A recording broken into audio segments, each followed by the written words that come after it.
नमस्कार, मी सुचिता। आज आपण साबुदाणा बटाट्याच्या चकल्या कशा बनवायच्या ते पाहणार आहोत। अगदी परफेक्ट प्रमाण मी इथे सांगितलेलं आहे।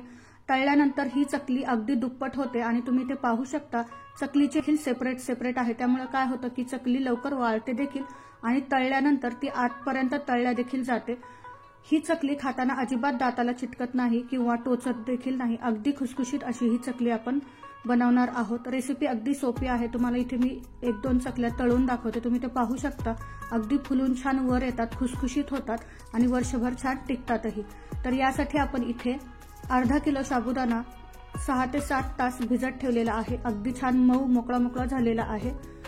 आता याला आपण बाजूला ठेवूयात आणि साबुदाणा भिजेपर्यंत आपण यामध्ये उकळलेलं पाणी घालणार आहोत। सर्वात प्रथम आपल्याला साबुदाणा जसा आपण खिचडीला भिजवतो तसा भिजून घ्यायचा आणि भिजलेल्या साबुदाण्यामध्ये साबुदाणा परत भिजेपर्यंत आपल्याला उकळतं पाणी घालायचं आहे।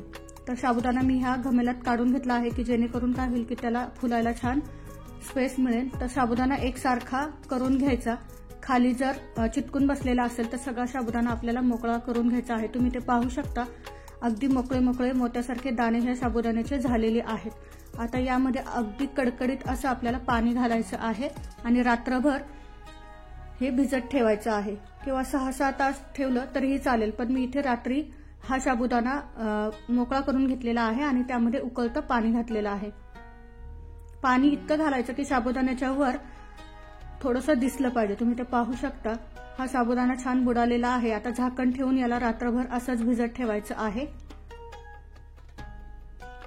आणि इथे मी 1 किलो बटाटे उकडायला घालणार आहे। तुम्ही ते पाहू शकता, 1 किलो किंवा एखादा वर घ्यायचा। आता हे बटाटे स्वच्छ धुवून घ्यायचे आणि हे आपल्याला उकडायला ठेवायचे आहेत। बटाट्याचं प्रमाण जर कमी पडलं तर ती चकली दाताला टोचते आणि चिकटते देखील, त्यामुळे बटाटा एखादा जास्तच घालायचा पण कमी घालायचा नाही। आता हे बटाटे स्वच्छ धुतल्यानंतर यामध्ये 1-1.5 ग्लास पाणी घालायचं आणि बटाटा फुटेपर्यंत आपल्याला छान याच्या शिट्ट्या करून घ्यायच्या आहेत। बटाटा अगदी मऊ शिजवून घ्यायचा आहे। तुम्ही ते पाहू शकता, बटाट्याचे सालं मी काढून घेतले आहेत आणि बटाटा पूर्ण थंड करून घ्यायचा आहे। त्यानंतरच आपल्याला तो किसून घ्यायचा आहे। बटाटा गरम असतो त्यावेळेस तो चिकट असतो आणि ठिसूळ देखील असतो, त्यामुळे काय करायचं, बटाटे व्यवस्थित थंड होऊ द्यायचे, त्याचे सालं काढायचे आणि त्यानंतर आपल्याला ते किसून घ्यायचे आहेत। तुम्ही स्मॅशरनी देखील ते एकसारखे करू शकता, पण मध्येच जर गुठळ्या राहिल्या तर चकलीची तार तुटते, त्यामुळे किसून घेतलं तर बऱ्यापैकी ते एकजीव होतं। आता हे मस्त चिकट असं आपलं साबुदाण्याचं बटाट्याचा किस झालेला आहे। सगळे बटाटे मी किसून घेत आहे आणि आजची ही रेसिपी जर आवडली तर कृपया चॅनलला सबस्क्राईब करा आणि व्हिडिओला लाईक करा।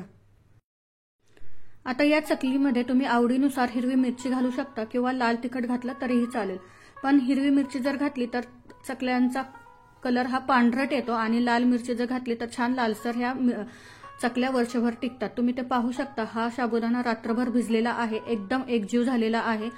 हा साबुदाणा भिजल्यानंतर गोल याचे दाणे होते, पण रात्रभर गरम पाण्यात भिजवल्यानंतर ते अगदी ठिसूळ झालेले आहेत आणि एकदम मऊ झालेले आहेत। आता हा साबुदाणा आपल्याला थोडासा मोकळा करून घ्यायचा आहे आणि त्यामध्ये किसलेला बटाटा घालायचा आहे।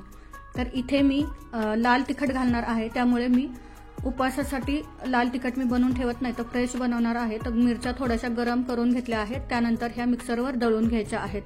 आवडीनुसार तुम्ही कमी जास्त तिखट करू शकता, पण जरा झणझणीत जर चकली व्हायची असेल तर थोडंसं मी इथे 2 मोठे चमचे लाल तिखट घेतलेलं आहे। तुम्ही आवडीनुसार कमी जास्त करू शकता। तर हे थोडंसं मी चाळून घेणार आहे आणि ह्या साबुदाण्यामध्ये आपल्याला हे लाल तिखट घालायचं आहे।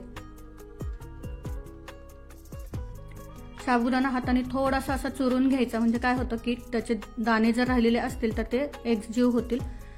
शक्य होईल तितकं असं हाताने थोडंसं ह्याला एकसारखं करून घ्यायचं आणि हे आपल्याला बटाट्याच्या किसामध्ये घालायचं आहे। आता ह्याला 5 मिनिटं छान हाताने असं एकदम चुरून घ्यायचं आहे। एकजीव झालं पाहिजे बटाटा आणि साबुदाणा। तुम्ही ते पाहू शकता, याचा कलर चेंज होतोय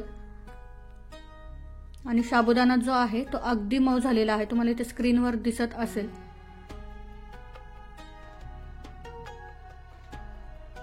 आता हे छान एकजीव झाल्यानंतर मोठे 2 चमचे मी यामध्ये लाल तिखट घातलं आहे, चवीनुसार मीठ आणि 1 मोठा चमचा आपल्याला यामध्ये जिरे घालायचं आहे आणि हे पुन्हा मिक्स करून घ्यायचं आहे। जर तुम्ही उपवासाला कोथिंबीर घालत असाल तर बारीक चिरून यामध्ये कोथिंबीर घातली तरीही चालेल, पण आमच्याकडे कोथिंबीर चालत नाही त्यामुळे मी घातली नाही। आता हे व्यवस्थित एकजीव करून घेतलेला आहे। बाहेर उन्हामध्ये मी कॉट आणि त्यावर साडी पांघरलेली आहे आणि त्यावर आपल्याला या चकल्या पाडायच्या आहेत। हे व्यवस्थित एकजीव करून घेतलं की काय होतं की चकली पटपट पडते आणि चकलीची तार एकसाथ चालते, मध्ये तुकडे पडत नाहीत। आता इथे हे साबुदाणा आणि बटाट्याचं जे मिश्रण आहे ते तयार आहे। तुम्ही सोऱ्याने देखील करू शकता, पण सोऱ्याने करायला थोडासा वेळ लागतो आणि सोऱ्या हाताला पूर्ण ते चिकट हात होतात आणि सोऱ्याही वाळून जातो। तर काही चकल्या मी सोऱ्याने करणार आहे, पण तुम्हाला एक छोटी छानशी अशी पद्धत सांगते, तुम्ही ते पाहू शकता। ही पाइपिंग बॅग आहे। जर तुमच्याकडे दुधाची किंवा मोठी कॅरी बॅग असेल त्याला छोटंसं बीळ पाडून तुम्ही अशा प्रकारे चकल्या पाडू शकतात। अगदी झटपट होतात आणि हाताला चिटकत देखील नाही। ही केकसाठी वापरणारी पाइपिंग बॅग आहे। मी त्यामध्ये हे मिश्रण घातलेलं आहे, तुम्ही ते पाहू शकता। छान तार चालते आणि एकसारख्या चकल्या आपल्या तयार होतात। याने अगदी झटपट होतं, त्यामुळे मी सगळ्या चकल्या आता ह्या पाइपिंग बॅगनेच केलेल्या आहेत। तुम्ही ते पाहू शकता। लाल तिखट घातल्यामुळे या चकल्यांचा कलर खूप छान आलेला आहे आणि याची तार देखील थोडीशी लांबून आपण अशी वेढा घालू शकतो। त्यामुळे काय होतं की चकली तळताना ते आतपर्यंत तळल्या जाते। बऱ्याचदा काय होतं की साबुदाणा चिकट झालेला असतो, त्यामुळे चकलीचे वेढे व्यवस्थित पडत नाही आणि एकावर एक पडतात। त्यामुळे काय होतं की ते लवकर वाळतही नाही आणि तळल्यानंतर आतपर्यंत तळल्याही जात नाही, करपली जाते। त्यामुळे वेढे थोडेसे लांबून जर घेतले तर काय होतं, व्यवस्थित चकली दिसते पण आणि तळल्यानंतर आतपर्यंत ती खुसखुशीत तळल्या देखील जाते।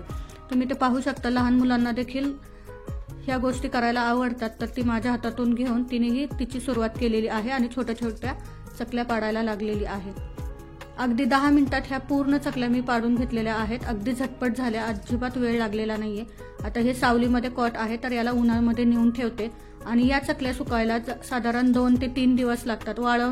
वाळवणाचे हे जे पदार्थ आहेत आपण ते वर्षभर टिकवतो, त्यामुळे व्यवस्थित एखादा दिवस जास्तच वाळवायचं, पण कमी ठेवायचं नाही, नाहीतर मग तो जो पदार्थ आहे त्याला बुरशी लागते। आता ह्या चकल्या मी उन्हामध्ये ठेवत आहे, तुम्ही ते पाहू शकता। साधारण 11 वाजता मी या चकल्या घातलेल्या आहेत आणि 4 वाजता पाहिलं तर ह्या थोड्याशा सुकलेल्या आहेत, पण यांना 2 दिवस तरी ऊन द्यावं लागणार आहे। अगदी झटपट निघतात। जर तुम्हाला चकली कापडावरून निघत नसेल तर कापड मागच्या साईडने थोडंसं ओलं करायचं की त्या चकल्या अगदी झटपट निघतात। आता यावर मी झाकण ठेवत आहे आणि रात्रभर त्याला झाकून ठेवायचं आणि दुसऱ्या दिवशी परत उन्हाच्या वेळी मी हे झाकण काढलेलं आहे। थोडीशी आजच्या दिवस ऊन द्यायची गरज आहे। तुम्ही ते पाहू शकता, कलर किती मस्त आलेला आहे। आता हे मी झाकून ठेवत आहे। अशा प्रकारे साडी त्यावर पांघरून घातली की मग काय होतं, त्यावर धूळही बसत नाही आणि व्यवस्थित ती चकल्या झाकल्याही जातात।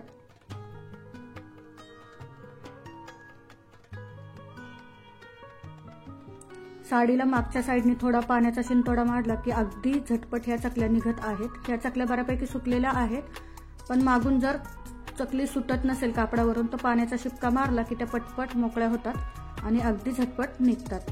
तर आता या पूर्ण चकल्या ज्या आहेत थोड्याशा ओल्या झाल्यात, तर मी यांना ताटामध्ये परत 1 दिवस ऊन देणार आहे आणि आपल्या वाळवणाच्या साबुदाणा बटाट्याच्या चकल्या ज्या आहेत त्या तयार झालेल्या आहेत। तुम्ही ते पाहू शकता। वाळल्यानंतर छान लालसर दिसत आहेत आणि तळल्यानंतर खूप छान खुसखुशीत देखील झालेले आहेत। आजची ही रेसिपी आवडली तर कृपया चॅनलला सबस्क्राईब करा, व्हिडिओला लाईक करा आणि पुढील वाळवणाचे पदार्थ पाहण्यासाठी चॅनलला सबस्क्राईब केल्याशिवाय जाऊ नका। व्हिडिओ शेवटपर्यंत पाहिलात त्याबद्दल धन्यवाद।